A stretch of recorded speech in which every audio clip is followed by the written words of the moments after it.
Dear Mr. and Mrs. Corbett, I wanted to send you my condolences on the death of your son, Danny. Here at Sunrise Live, I think it's important to all of us that we tell a lot of different kinds of stories, and Rabbit Hole is definitely a departure from the stories that we've told up to this point, so it's an incredible way to kick off our third season. Rabbit Hole is a show set in 2004 about a couple in New York and their travel and journey through a unimaginable tragedy and grief, and how that doesn't actually just impact the people in the middle. It's almost like a rabbit hole, if you will, of emotions that go out this way, and the different ways that people grieve and how that can affect the people around them. The show is such a beautiful study in grief and the different types of grief and how people process and deal with it in a way that we often don't see in media. There's not a funeral scene in the show, although it's about death, and there's no hysterics, though it's about sadness. It's really a very human, intimate portrayal of this family trying to figure out what's next.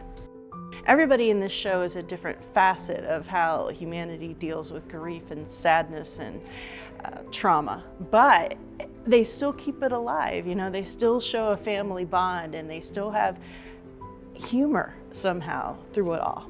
I pitched this show because I had a son. His name was Miles, and he passed away in 2015. He was 5 years old. I read this show in 2011 when he was a cute little 2-year-old, happy and healthy, and I was like, wow, this is a beautiful show. And then I read it again about 3 years ago, maybe 4 years ago, and we were so lucky to be able to start Sunrise Live. And when we did, this has always been in my pocket of, I think this is a show that people should see. And it's not just a show for somebody who has gone through a tragedy like that. Everybody grieves different. It's kind of the point of the show, but you don't have to have lost a child to understand this show. You know, you just have to have lost something. Sometimes you don't really think about a positive way of grieving. There's no real positive way of grieving sometimes, but being able to just approach it differently, day by day, I think would be something I would hope people can walk away with. The shared experience of theater is one of magic.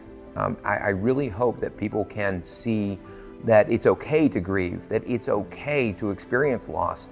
It doesn't make us less, but you, regardless of how you process it, you really need to process. You really need to go through whatever it takes to make you as whole as possible.